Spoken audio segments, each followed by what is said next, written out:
There we go. Feel the groove. Feel the funk. Feel it, baby. Not the Seinfeld. Got that boom, boom, boom. That part is. Yeah. The rest of it's not so much. Yeah, I'm all for that. All good. Yeah, I think we need to. I like the song, but I think we need to find some royalty-free Seinfeld-esque music. Well, that's what that is. It's not Yeah, really. yeah, No, it totally is. No, Seinfeld wasn't that funky. It was a little bit more boom, boom, boom, Boom, and boom, then the boom, boom, boom, boom. No, boom, Seinfeld was funky funky. noise. Yeah. Not like that. No. Yeah, but I beg to differ. I grew up in the suburbs. I mean, Seinfeld was funky. Yeah, but what I'm saying is that the song, you know what? You find the music that you want. It's all good. It's all good. We will Welcome have this everybody conversation later. Hi. Welcome everybody to Today's Wine Education, the wine webinar all about Cru Beaujolais. Thank you for joining us for tonight. And Thanksgiving. And Thanksgiving, of course. I am Jason Kallsen. I am Angela Kallsen. And we're going to be doing a whole bunch of fun stuff here tonight. Let me get the chat up here on our screen as well. Let us know what's going on. All right. Yeah, Ryan's on. Cru. That's right. Word. All right. So we got our favorite glasses ready to roll. Got my little shark glass going on here. Yep. Dun, dun, Dun, dun, dun, dun, dun, dun, dun, dun, dun, dun. And one of these days, Rita will realize how good a shark glass really is. So It's I don't know if it's been mentioned before, but Spencer found the original shark glasses at a Goodwill as a Father's Day present to Jason. And we loved them so much that when one of them broke, we immediately went on Amazon and you found more shark glasses. So now we're well stocked. Exactly. On shark glasses. Yeah. So if you're drinking anything, put it in the chat. We got a couple of chats going on between Facebook and YouTube as well. So just drop it in there. Whatever you're drinking is cool. We got some Klein Cellars Morvet open right now. Nice. We've been enjoying some wine with Ryan this afternoon over in Minnetonka. So we have had a collection of wine so far today. Yeah. But we are wine professionals. I was gonna say we're already, we're in good shape. We're already having fun today, but we're here to have more fun. And just a heads up to everybody, I've got a cold. I'm on the back end of a pretty bad cold, so I can't really smell or taste anything. So I need you to interpret everything. I can't even hear on my left ear. I know it's all plugged up. You're in pretty sad shape. I'm in really sad shape, but and this cold has been dragging on for quite a few days. For like 6 days. I never get sick. And if anything, you're getting sicker rather than better. Don't tell me that. Maybe wine will help. So let's get started here. Mark mentioned I have stemless of those glasses. I've got stuff too. Hold on. Hold on. And we also have a fun stemless glass. Yep, there it is. Dun, da, da. It's a bee. The bee. The bee. The bee. What was that from? Was that the first? The very first Simpsons episode. The very first Simpsons movie. No, I think it was episode. The movie. Episode? Yeah, the bee. We have to watch the bee. Never mind. If anybody knows what the hell we're talking about, put it in the comments. But yeah. We have some Klein Zinfandel open, some Bjornson. Nancy's drinking Bjornson, of course. Nice. Awesome. Some Beaujolais Nouveau. Awesome. Some Côte de Brouilly. Awesome. Very cool. There's good stuff out there. All right. So let's get started here. And start talking about Cru Beaujolais. Make sure you get everybody up to speed on Beaujolais in general, and Cru Beaujolais in particular. Okay. And what's the difference between Beaujolais, Cru Beaujolais, and Beaujolais Nouveau? That's right. Because we're at that time of the year. It's not such a big thing anymore, the way that it was like in the 90s. Nouveau Day, right? The day that Beaujolais Nouveau was released was kind of a big deal. And now I don't really see or hear much about it anymore. It's still out there. Oh yeah. But it's not quite the But Brad texted me this morning that at Soft Lindale Liquors last night. They were having a huge Beaujolais Nouveau release. I stand corrected. Yeah, but it's out there, just not as big as it used to be. Yeah. But a couple of little fascinating facts for people to begin with here. So a lot of you know already that the grape of Beaujolais is Gamay. So Gamay is the grape of Beaujolais. There's actually Chardonnay allowed as well. There's Beaujolais Blanc that's available. That's 100% Chardonnay. But mainly we're talking about Gamay. 75% of all the Gamay in the world is grown in Beaujolais. Well, How about that? 75%. How about that? Yep. And Gamay got ostracized, removed forcefully from Burgundy just to the north in... Dun, dun, dun. Got my notes You've here. got the exact date. Yep, I do. July 1st, 1395. July 1st. Yeah, the Duke of Burgundy. 1395. I love 1395. The Duke of Burgundy said, "Be gone, lesser grape, Gamay. Be out of my kingdom. I do not like you. I do not like you. You leave." And so Gamay had to go south to Beaujolais. And it turns out that Gamay is awesome. And some people would say, "Ooh, equally as good as Pinot Noir." Ooh, controversy. We'll see what we're. Well, I mean, it's I find it, very similar. Yeah. But I find them, they're like siblings. Yep. You can tell that they're similar, but there's differences. Like, to me, Gamay is just more fruity. Yeah. And I'm not going to say simple. Playful. But playful. That's a good way to put Pinot it. Noir can be your intellectual. Pinot Noir can get real inside its own head. Yep. But Gamay is just here to be happy for you. It's kind of like George. It's kind of like George our is cat, back there George. right now. Yeah. Hey, George. Hey, George. George, we're comparing you to Gamay. You're like Gamay. Scratch your head. Your brother is the Pinot Noir. Scratch your Gamay. Head. Scratch your head. No, okay. Enough of that. All right, so let's get started here on detailing some information. So let me pull up a map of Beaujolais. And when you're looking at a map of Beaujolais, you can see how all the crus, all the higher quality things are up in the northern section up there. And then you have this kind of basic area down to the south. So when you're talking about Beaujolais Nouveau, the grapes are coming from the southern half of Beaujolais. When you're talking about Cru Beaujolais, it's always coming from the northern part of Beaujolais.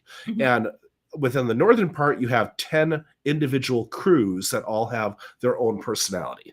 And so that's really what we're going to be stepping through tonight and weaving in discussion about Thanksgiving as we go along here. So, yeah, exactly.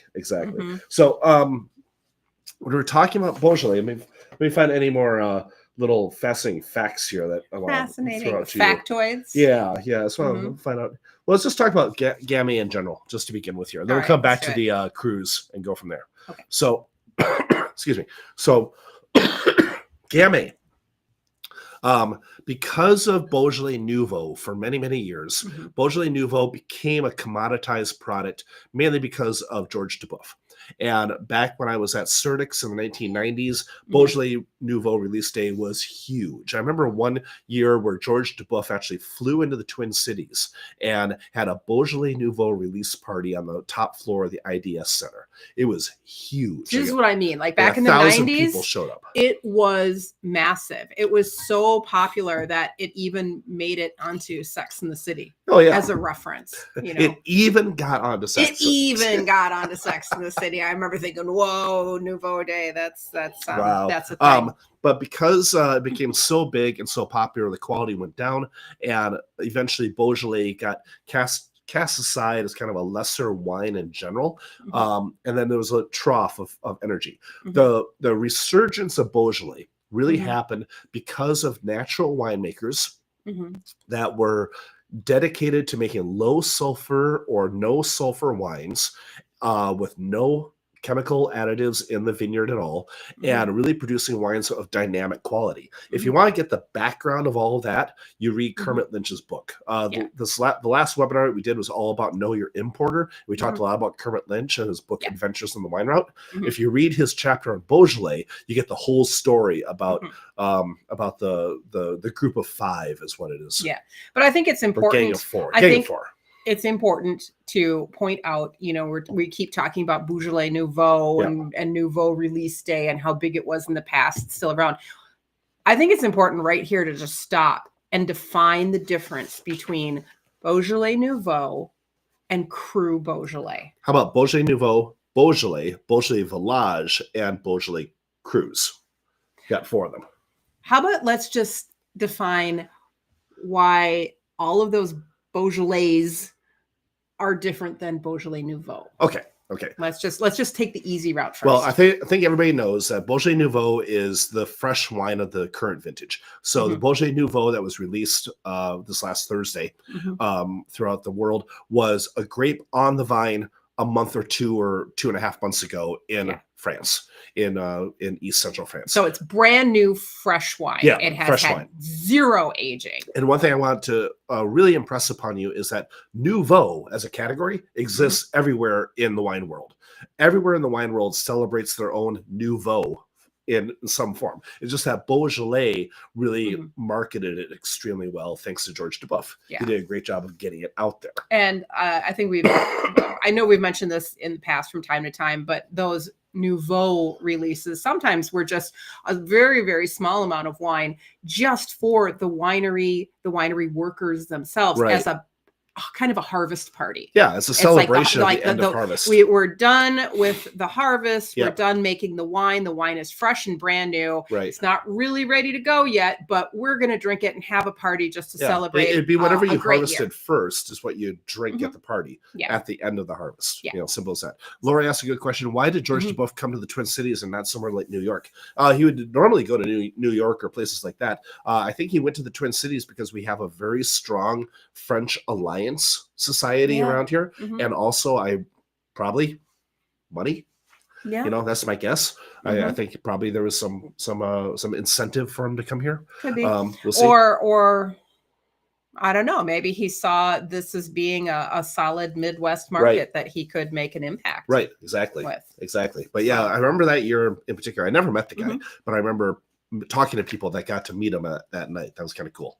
Cool. So I think anybody that takes a product and markets it that well to create such a big hubbub, right?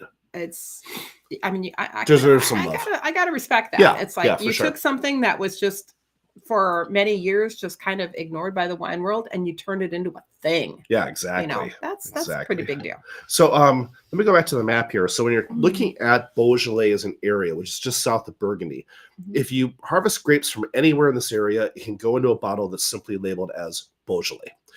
Within the area of Beaujolais, there's a number of villages. I got the number here actually. 38 named villages within within Beaujolais. And if you get your grapes from within those villages, which are higher quality in general, then you can name your wine Beaujolais Village, Beaujolais villages. And that's usually going to be a next step up. So you have Beaujolais Nouveau, Beaujolais Village, and then you go into Cru Beaujolais. Okay. So the Cru Beaujolais is what I want to focus on because there are 10 different crus, and it's really good to step through all of them because they're all a little subtly different. Yeah. Now we'll have follow-up links to some notes within the YouTube posting on this video. After it all renders and we get all caught up on stuff, we'll have follow-up notes. So you can always come back to this video, look in the show notes, and we'll have the links for you for some cool stuff there. Yeah. All right. So you can see within here the lineup of all the different crus going from south to north, and we're going to be stepping through them here. So let's do it. So the very first wine that we are having is so Domaine Bruy right here. So Bruy we're going from south to north on all of our Beaujolais crus here. And Bruy is the furthest southern cru. Okay. Now, I am having fun with the shark glass. Yeah. Believe me. But I do want to grab one of our Riedels just so that, because if I have to be the nose and the palate for the both of us, I can't smell or taste it. Right. I want to be tasting it out of something that's a little bit more my baseline for tasting. Do you want to grab a Pinot glass? Oh, yeah, that'd be a good idea. That's the ideal glass. All right. So, all right. Yeah. So while Angela grabs a Pinot glass, let me talk about Bruy. So Bruy is the southernmost of the 10 crus. Let me pull the map back up here for you. And it's the largest cru. It's the most southerly cru, it's the largest cru, and it's the warmest cru. So in general, what you're going to be getting in Bruy is going to be a softer, riper style. Whenever you have a Bruy from Beaujolais, the softness, the juiciness, the ripeness is very, very apparent in the glass. Now, Gamay has a really good acidity. So it's not like this just like a pillow soft wine. It's not just like falling into a feather bed. There's some edge to it. Okay. Yeah, it may be the happy, playful sibling of Pinot, but that doesn't mean it's silly or dumb or not. You know, I'm gonna stop now before I perjure myself. No. It's so funny. I just realized I was never mind. I'm done. So this is the Domaine Rouet Bruy and 2023 vintage. What do I have up here? I think I have the thing. The Bruy, you have 21 listed. 2021. All right, cool. Is that honestly what that label is? It is what it is. And way to go, Jace. And here's something that people also get surprised about is that Cru Beaujolais can age really well. In fact, some Cru Beaujolais gets really good starting at about 8 to 10 years old. Wow. So this is a fun little secret for everybody when you're out shopping. You're in some, wacky little wine shop in the middle of nowhere, and they happen to have some bottles of Cru Beaujolais that are collecting dust. And you kind of dust off the bottle, cough a little bit because of all the dust in the air, and then you realize it's a 10-year-old bottle of wine. Buy it. Yeah. See what happens. What have you got to lose? If the provenance of the bottle is good, like there's no leaking, you look at it and the fill is up here where it should be. And if you can assume that it's been stored somewhat decently, like not sitting in a upright in a hot storefront window facing the sun for 10 years. I mean, that's not good. But if it's been, in a box in the back, a little hint on finding older bottles too. If you see a bin full of wine and you see some older bottles you're interested in, if there's some that are buried down below, grab those, because you don't want the ones that are on top that have been getting hit with fluorescent light the whole time. Yeah. Dig down a little bit. Don't hesitate to dig a little see bit. what you can find. So all right. So so this wine, my nose and my taste buds over here will tell us what we think. Okay. It's got out of the shark glass. I mean, you probably can't smell it as is. Out of the shark glass, I can't really smell much. Yeah. But in the nice Pinot XL, it's got kind of a deep. Can I try it? Yeah, a deep perfume, almost like. I'm smelling a little bit. I'm gonna grab almost like a floral meets musky perfume. That's really good. And it definitely the specialized lip on this drops it more in the front where you get those better receptors for tartness. Yeah, it's a much more complete mouthful out of this glass. So while we're drinking this, let's keep on moving north from on our cruise here. So we talked about Bruy. That's what we're drinking right now. Right above Bruy is the Côte de Bruy. And the Côte de Bruy, it's more volcanic in soil structure. It's a smaller area than Bruy, just to the south. And it gets these darker fruit tones as a result of the volcanic soil. So it's a subtle shift, but between Bruy and Côte de Bruy, if you have them side by side, it's kind of red fruit versus black fruit. Yeah. It's kind of more plushy versus more structured. And Côte de Bruy is where you kind of get into the harder, more serious side of Beaujolais, if that makes sense. Yeah. So just that little movement north changes everything. But I am going to say this Bruy, on the finish there, it's because of that the tartness that's going on and the fruitiness. It is, to me, a little reminiscent of like a cranberry. Yeah. Like it's red fruit, but it's a really tart red fruit. Yeah. And just like cranberries. On this one. Yes. And just like cranberries, this has got that nice tannic finish that the way that cranberries do. That kind of that bitterness, like that black tea and walnuts will give you on the back of your palate as you swallow. Yeah. So to me, and we've said it before, that a Beaujolais is a great wine to put on the table. Yeah. For that big dinner. Yeah, for Thanksgiving. Usually features turkey. Yeah, I think for that thing coming up next week. I think that this week. The acids really help your mouth resalivate. Beaujolais is a great choice. Like we've said, if there's anything wrong with the turkey, it's going to be dry. So you want a wine that's going to help keep your mouth, moist. Are we going to get to the cranberry sauce conundrum right now, or are we going to talk a little about bit it later later? on? We're going to talk about that Yeah, later. we'll do a whole thing on Thanksgiving at the very end. Okay. Well, I just need to know your game plan. Yep. All right. Well, game plan right now is we're going to move to the next wine. All right. Yeah. All right. We'll use shark glass as the dump. Well, I've got the B glass. The B glass is bigger. There we go. It can be we can put our extra in there. Okay. All right. Moving north. Moving on. Keep on going here. So moving we have Brouilly, Côte de Brouilly, and now we're moving into Renier. There we are. Renier. Woo. Here, hide your face. There we go. There you go. Yeah, Domaine de Braves Renier is what we're having, 2021 vintage. 1 second here. Oh. Excuse me, I have a cold. Oh my gosh. I'm turning all beet red. I saw a comment there as far as like how we would describe, I'm assuming the last wine because we were still on this one, against Nouveau. Yeah. So Nouveau in general is going to be playful, simple, like by design, punchy, juicy, drinky, not complex, not deep, fun, if it's made well. And that's it. And so the idea of Nouveau is that you're not swirling it. No. You're not thinking about adjectives. You're not describing it. You're just drinking it. You're just I think when you say punchy, I just think straight up of punch.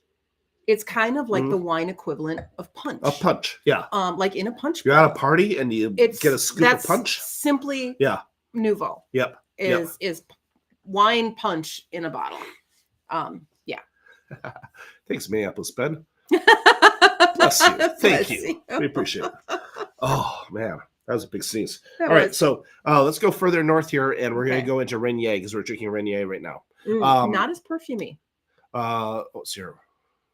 My caption is off. Let's see here. Domaine de Braves Renier.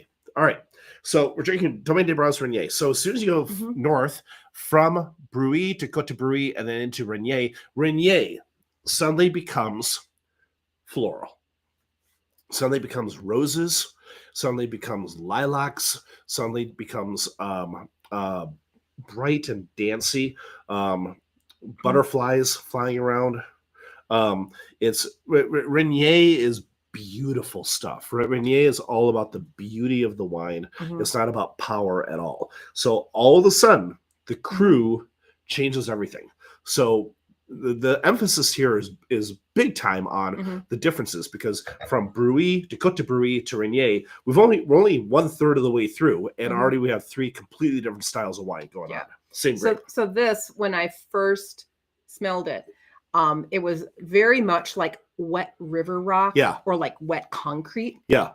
But giving it a little bit of a spin and airing it, let it breathe a little bit. Now a lot of those floral notes are coming through.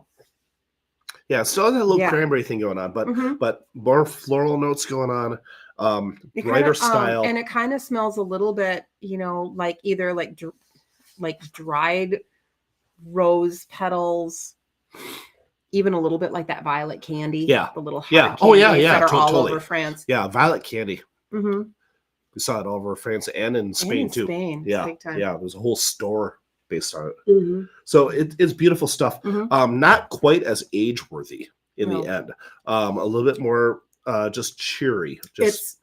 There's tartness. Yep.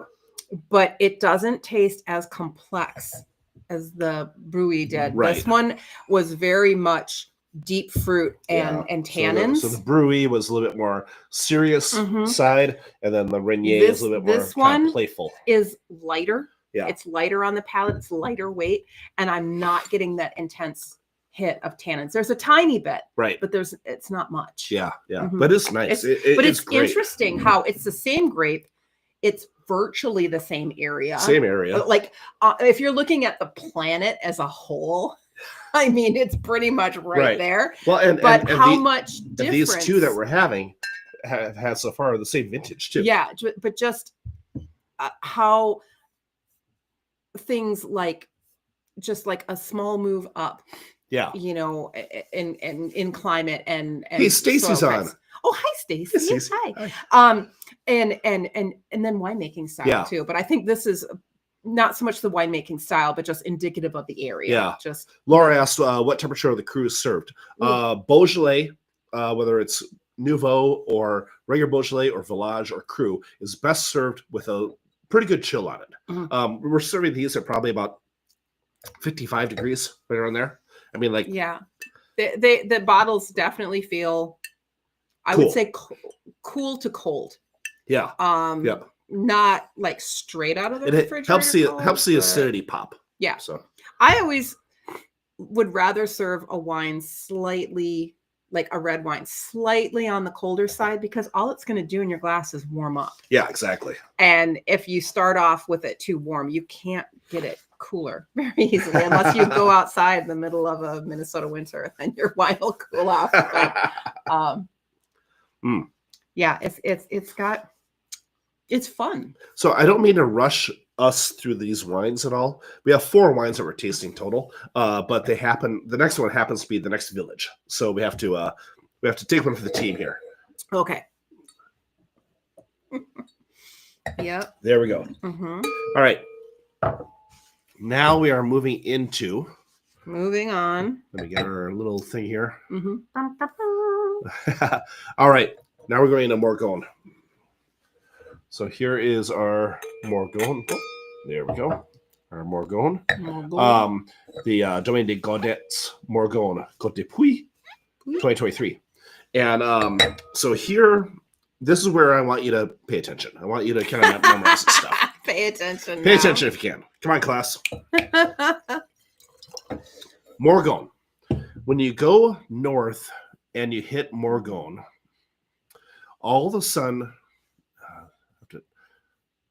there we go. That's right there. No, just right there. Morgon. Okay. Morgon is where things get really serious. So Morgon is the moment where you hit this granite soil. It's a granite and schist soil that's really, really old. And it makes for darker, richer black fruits with a little bit more tannin, and they age beautifully. Morgon is one of the most serious of the Cru Beaujolais. So, going backwards, Renier, fun and dancy, and well, Renier, you think of, yay, Renier, yay, Renier. But Morgon. I want more gold. So now you have your little hint, and you'll never forget it. I'm sorry. For better or worse. But Morgon is where you run into more power, more richness. And here we have 2023 younger vintage too. Yeah. 2 years younger. Wow, you see the purple fruit on there. I was going to say, look how dark that is. Yeah. I'm almost getting a little bit of a pencil lead on this too. Yeah. So that's coming from the granite soil. It's granite and schist. And this is old rock that's down there that is really unlike anything else. So quite literally, when you drive from Renier into Morgon, and you're only looking at the soil, at the ground, you notice it like that. It changes instantaneously.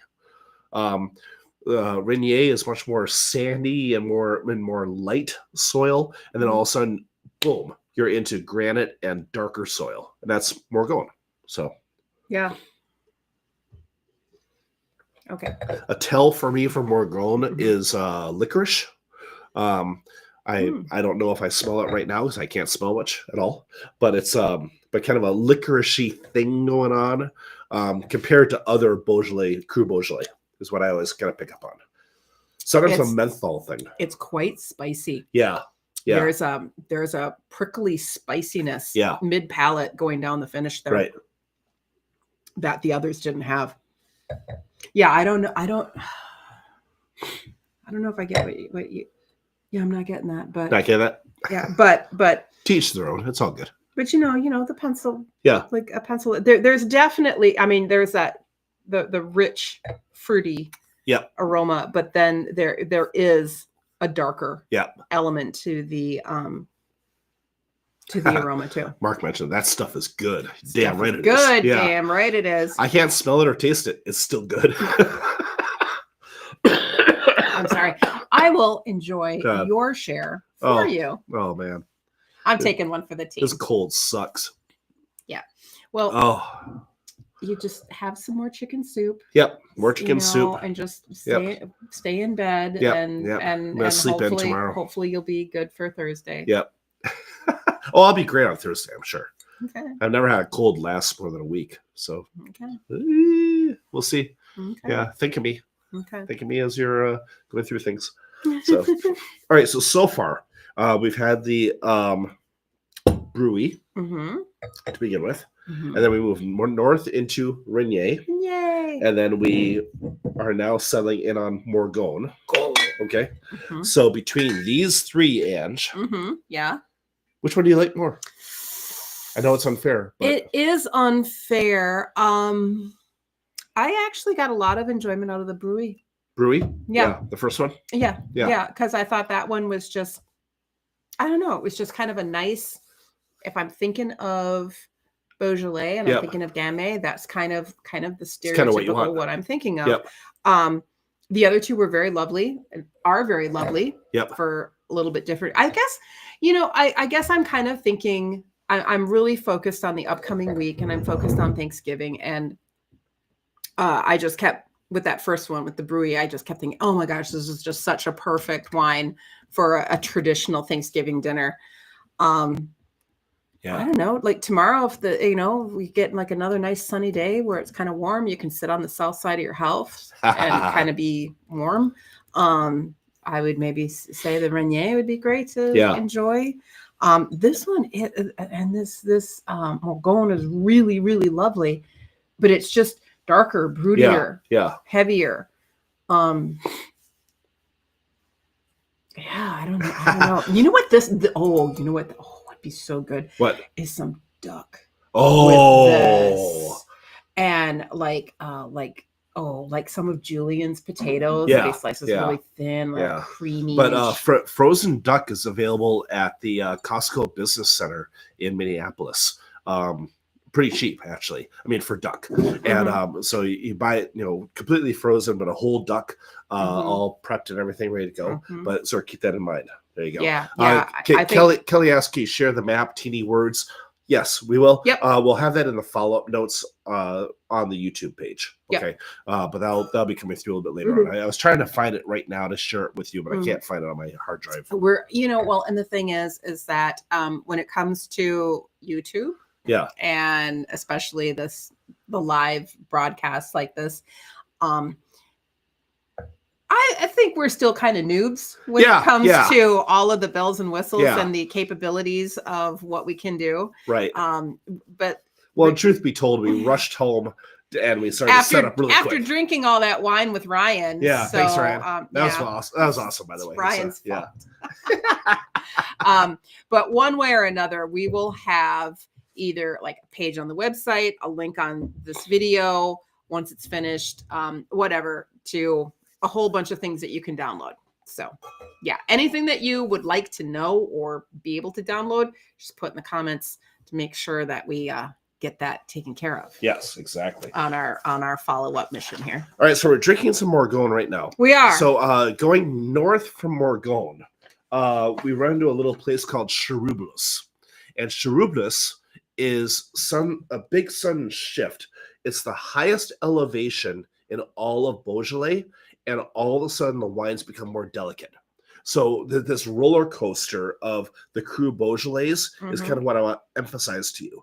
It's definitely a roller coaster because you go from being kind of like a mid and then to like a really high tone and then all of a sudden to a really deep dark one and then now up again. It's just It isn't a straight, it's not a bell curve. No. It's like boop, boop, boop, it's not a straight progression either. It's like riding the roller coaster. Yeah. So Cherublis is just north of Morgon, but again, changes personality completely. Morgon is dark and rich and age-worthy. Cherublis is higher elevation, more acidic and lighter bodied and more floral. All out of the blue. Yeah. Out of the blue. But I find that pretty typical of higher elevation wines, especially Pinot and Gamay. And then you go on back down the other side of the hill, and you run into just jump up here. Fleury. Oh, and Fleury is what we're going to have right now. Come on. There you go. There you go, Oscar. Oscar's jumping up on the table. There was no chair there for him to jump onto, so he needed a little bit of show you what's going on with Oscar here. It's Oscar.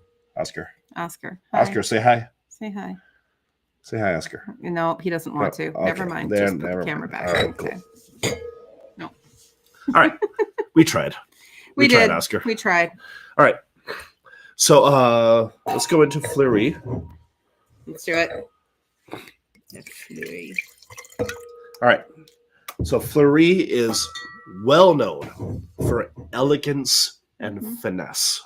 So those are the two key words when it comes to Fleury. And I think that the name Fleury just kind of emulates. I love it. I love the fact that in Beaujolais you can almost follow it in a I forget what the word is. Like mnemonics. Mnemonics, yeah. There we go. It's just the word sounds like.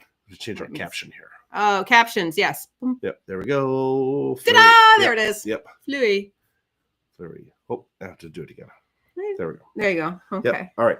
So to Fleury. To Fleury.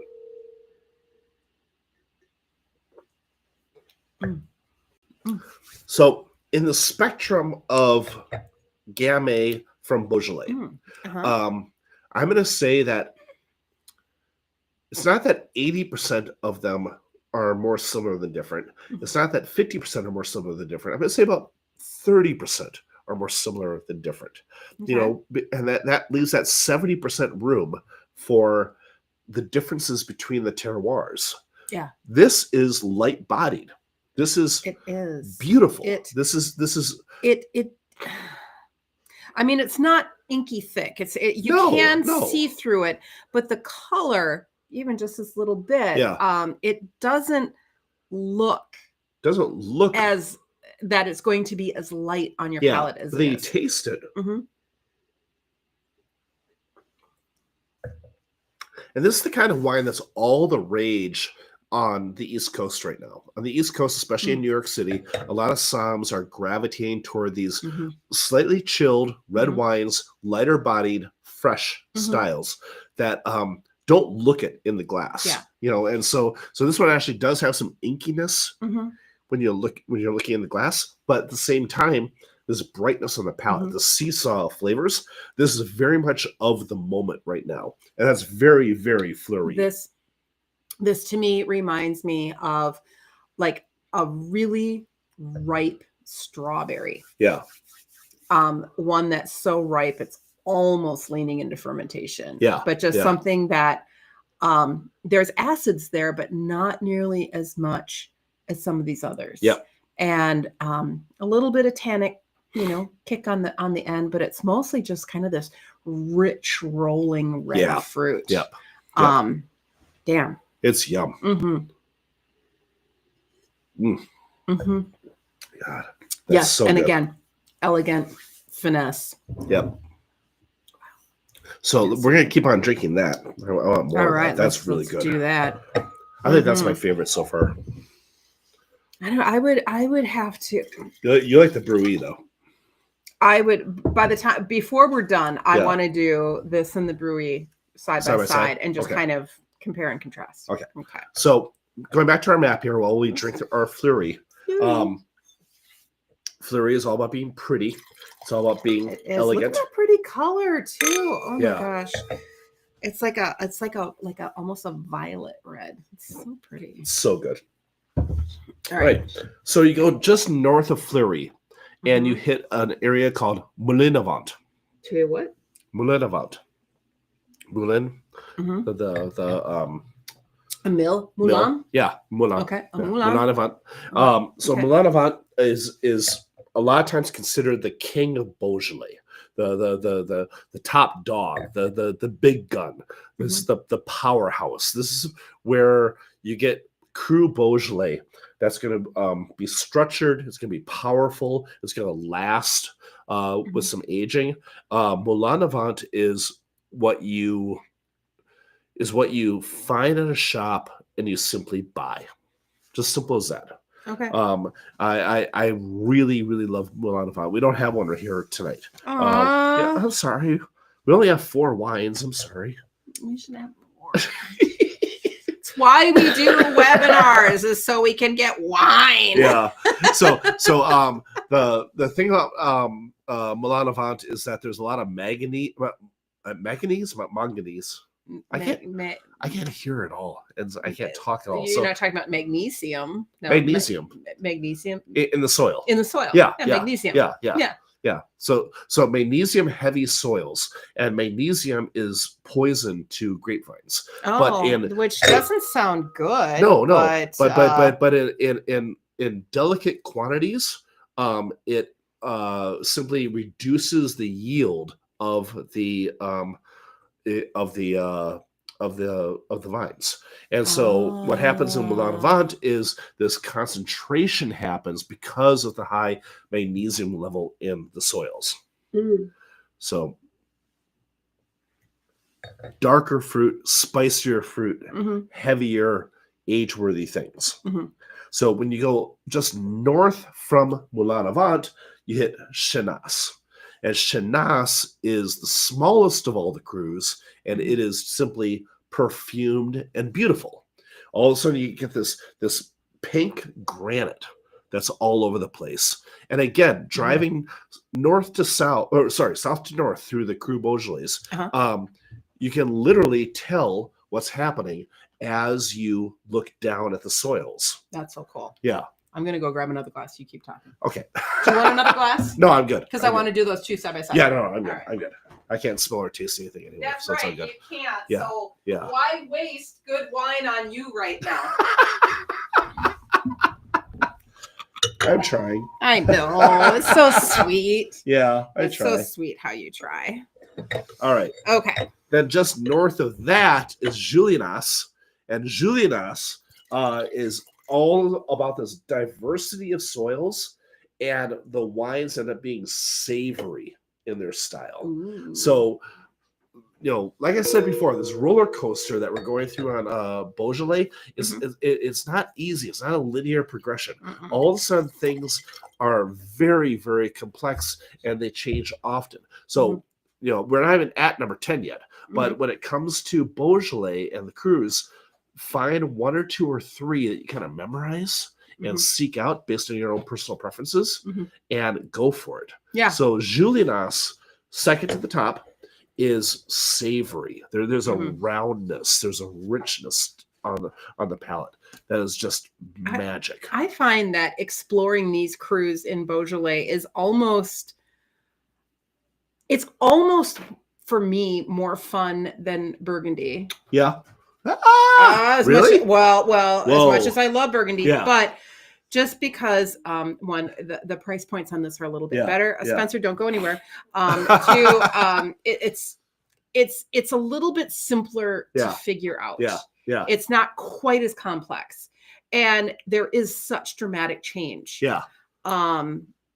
That's a little bit more understandable. Whereas, Burgundy, there's all these minute, there's just infinite little, and Beaujolais is a little bit more, it's like, here's this area, this, and they all kind of follow their styles. Yeah. And their own rules. So if Burgundy seems just too intimidating, or you're just like, I can't even think straight, just stop. Yeah. Just go down to Beaujolais and just kind of wrap your head around some of these areas. And I think it's just kind of a nice, it's a great starting point. Exactly. Spencer just arrived, and I would like Spencer to show off his shirt. Come. Here he is. Okay, turn around. Dun, dun, dun. Dun, dun, dun, dun. Okay, so step on in, Spencer. Step in. Get closer. Spencer has a Gobblezilla shirt. Gobblezilla. Yep, Gobblezilla. Yep. The mightiest bird and the mightiest meal of the year. Yep. Watch tables quake. Thank you. Thank you, Spencer. So some of you may know that I decided to make shirts for all of us for Thanksgiving this year. And I made 3 designs. I made one for me, one for Jason, and one for Spencer. That was his. We talked about what he would like, and he decided that he wanted a Gobblezilla. So I did it, and yeah, they're pretty fun. I put them up on our shirt website. Yeah, it's probably too late to get one in time for the holiday now, but I put them up anyway. They're fun. Anyway, I just wanted to show off the Gobblezilla shirt since you came down. Thank you. Okay, bye-bye. So the final Cru at the very top there is Saint-Amour.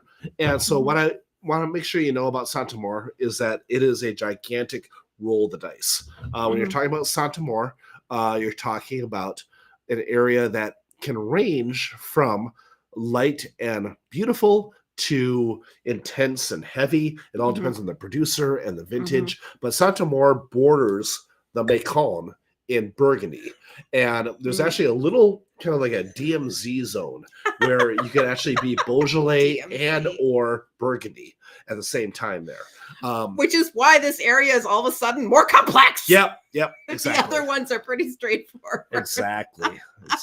So see, that's my point. Yeah. As much I love Burgundy. Right. Oh, I love Burgundy, but it can be so tricky and so confusing. Beaujolais is just a little bit more. Yeah, a little bit more straightforward. Just a little bit more straightforward. All right, let's talk turkey. Let's talk turkey. Okay, well, wait a minute. No. There was a question about the difference in flavors.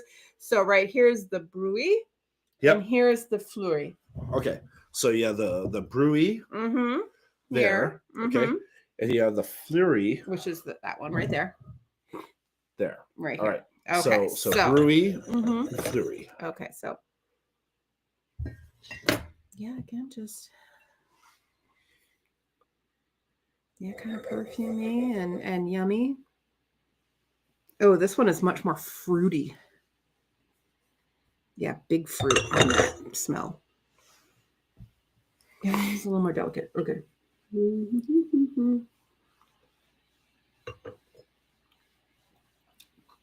Yep. Like I said before, that kind of that cranberry-ish flavor. A lot of acids. Yep. Big tannic. Woo, at the end. Okay.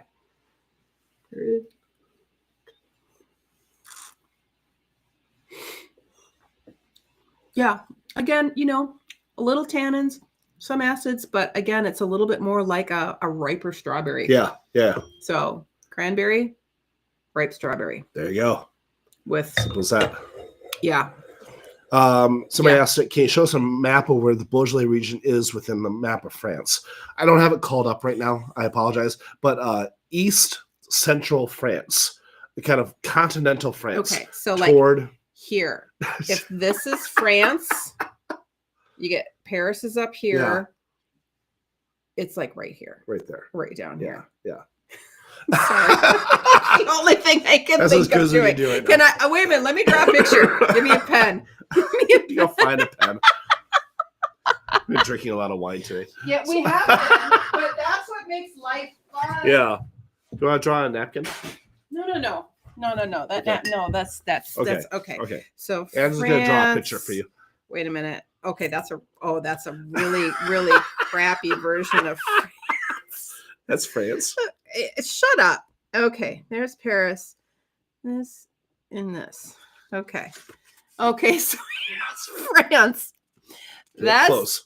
That's Paris, and up here is Burgundy, and down here is Beaujolais. There. Okay. There you go. Hope that helps. All right. Let's talk turkey. You try drawing France without looking at it. Very helpful. See? I see.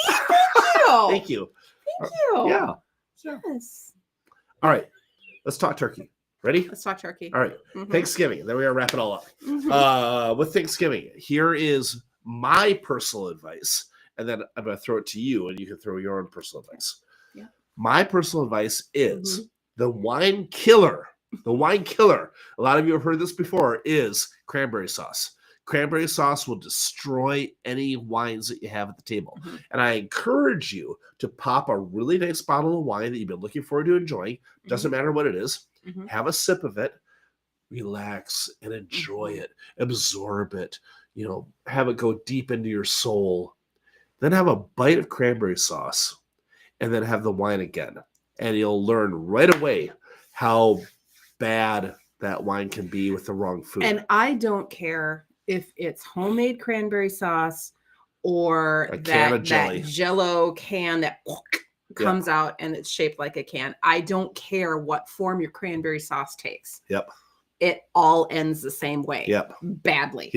Laura asked, what about dishes with cranberry in it? Now that's a little trickier. It's if tricky. It's just a teensy bit, now are we talking fresh cranberries or like dried cranberries?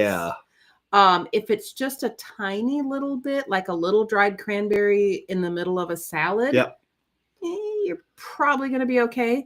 If it's like my apple cranberry pie that I make, no. So here's what I do. So take it or leave it as advice, but here's what I do. I pop some nice bottles of wine for Thanksgiving meal. I usually have 2 or 3 glasses in front of me, and I share it with other people too. So everybody has a bunch of glasses, and then I pour the wines, and we dish up the food. We pass everything around. Before I eat anything, I'll taste all the wines, and then I'll start to enjoy the food from savory to acidic. Dude, you are thinking way too much at the table. I love Thanksgiving. Thanksgiving is my favorite holiday. Dude. I just eat. Dude. Okay, so yes, fresh cranberries. Yeah. Are they in something? Are they in a bread? Are they in cranberries are a killer for the wine. But try it out. Try it out. Try it out. I mean, it kind of depends on how many. I want you to see how cranberries affect wine. How many cranberries are in the like each bite. Like full on cranberry sauce, yes, total wine killer. But little bits, it kind of depends on how they're cooked. So that's my big thing. And when it comes to the dinner, I enjoy the wines, then I enjoy the wine and the food, and then I enjoy a little bit more of the food, and then I finish off my wines, and then I take a nap, and then it's dessert time. And where's the cranberries? The cranberries are the intermezzo between the main course and the dessert. So I have all my cranberry sauce after I have my wine for the main course, but before I have dessert. So, I don't think about the meal in those terms nearly as hard as you do. I enjoy, it's the typical Thanksgiving where you just take a little bit of this and a little bit of that and just a little bit of this and that, and the next thing you know, your plate is a giant mountain of food. I will make sure that I keep the cranberries kind of like a 6-year-old. Don't touch the peas. Can't touch the mashed potato. Don't touch the cranberries. Don't touch anything. I don't save them for the end. I will eat them throughout the meal. But what I do is I zebra stripe. So instead of, so like if anybody's heard of zebra striping, it's like when you're out and you have an alcoholic beverage and then a non-alcoholic beverage and then an alcoholic beverage and then a non-alcoholic beverage to just kind of keep the party rolling and not getting completely S-faced. So I zebra stripe my cranberry sauce. I will make sure I will enjoy it throughout the meal, but I will make sure that before or after cranberry sauce, I have a bite of something else before going to the wine. And then after having had wine, I will take a bite of something else before going back into the cranberry. Analytical as I am. No, it's not, because I'm not like going from like the light stuff to the savory stuff to the heavy stuff. No. I don't think that hard. All I do is I make sure that cranberry sauce and wine never touch each other in my mouth. That there's always something else that is a barrier between the cranberry sauce and the wine. And if I follow that simple rule, I'm totally fine. You're good. Totally fine. Yeah. Okay. So we currently cutting up fresh cranberries to dehydrate them. Ooh, Lori. Oh, fresh cranberry. I've never eaten a fresh cranberry. Really? No, just like out of the bag. Like fresh. They've always either been made into sauce or baked into something, or a dried cranberry in a salad. Try it out. I've never had a fresh cranberry. Yeah, try it out. What's it like? I don't know. Okay. Everybody wants to know. So that covers Cru Beaujolais and a little bit of Thanksgiving ideas. But it covers Cru Beaujolais, and it covers just a little bit of Thanksgiving ideas. Yeah. Outside of Gamay, yeah, which is a lovely grape for Thanksgiving. What else would you recommend for the table? Anything that you like. Seriously, I'm at this point now with Thanksgiving where, I don't want to try to do the whole matchy perfect combination thing. If you love Zinfandels, go for Zin. I love Zinfandel with turkey. It all depends on what you're doing. The side dishes matter more than anything else. I think you're right, because the turkey is kind of turkey is a blank slate. Unless you have a smoked turkey or something that's been injected with spices. In general, I don't like tannic red wines with Thanksgiving. I like acidic red wines. So Barbera, Pinot Noir, Gamay, Zweigelt. I think all those things for red wines. Acidic red, you like. Acidic red. Yeah. So not tannic red in general. So not like a big Cabernet. Nope. That to me, I avoid big cabs for big cab is like perfect with red meat. Yeah. But I think it's a little bit overpowering for a turkey or poultry based meal. Yeah. I love sparkling wine. Yeah. With a turkey dinner, and namely, champagne, Cremant, Franciacorta, Cava. Yeah. Not the Prosecco so much. Yeah. I mean, Prosecco is just kind of frothy and slightly sweet. I think it's great when you're having like a little bit of nibbles ahead of the meal. I don't know if I'd have it with the meal. It'd probably be okay, but yeah. But yeah, like a traditional, method champenois kind of sparkling. I think rosés can be really lovely. Yeah, they can be great too. They can be. Yep. Riesling's great. And Gewürztraminer. Yep.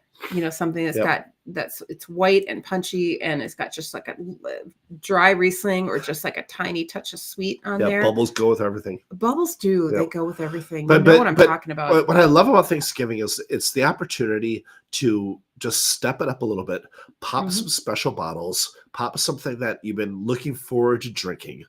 One of the big problems that we have in the wine culture is that we hold on to these bottles like they're something precious, like a bar of gold. And they're meant to be drunk, and they want to be opened. And so I think an occasion like Thanksgiving is a great time to pop 3, 4, 5, 6 bottles. Pop a Chianti and see what happens. Yeah, and just have fun with it. Yeah. And but I think that it's a good reason to pop a bunch of good bottles of wine, because you're focusing on food and you're focusing on community and company and conversation. Right. And I think just like there's very little hesitation for us to put a crap ton of side dishes on the table, way more than we would with any other meal. Yeah. Why not have a full spectrum of wines open and have that fun thrill of what does this taste like with the food? What does that taste like? What pairs with the stuffing best? What pairs with the potatoes? And I don't just have fun with it. Yeah. Like you said, just hang out and have fun. I mean, unless you have an Uncle Larry that imbibes too much and gets obnoxious, why not have a bunch of bottles open at the same time? You can always put a stopper in them and save them for the next day. I mean, you don't have to finish everything. Exactly. I think it's just fun just to try. Anything else you want to add, Edge? Bubbles go with everything. Simple as that. It is. It is. Laura said it better than anybody else could. Bubbles go with everything. Exactly. And you're right. They do. Exactly. All right. We good? I think we're good. I think we covered it. Does anybody have any other question that you want us to cover, or an issue with your Thanksgiving dinner that you're all like in a kerfuffle about? Write it now or forever hold your peace. Go. I'll give you 10 seconds. I'm not seeing anything else coming through. Is anyone? Yeah. Okay, I'm just gonna have another sip of this while I wait. That's it. All right. Okay. Have a great night, everybody. I'm gonna go take some cold medicine and fall asleep. Please do. Yeah. Bye. I might sleep on the couch tonight. Yeah, no, I'll be on the couch. It's all good. It is. All right. Bye, everybody. Bye. Take care. Everybody have a fantastic Thanksgiving. Yep. Thank you so much for joining us. I know I am really looking forward I love to Thanksgiving. this Thursday. It's the best holiday ever. It's going to be so great. Eat and drink. Eat and drink. Thanks, Lori. All right. Bye, everybody. See ya. Cheers. See ya. Yay. Thanks, Jared. Bye, Stacy. Bye. Yay. Yay. Awesome. Bye. Bye. Bye.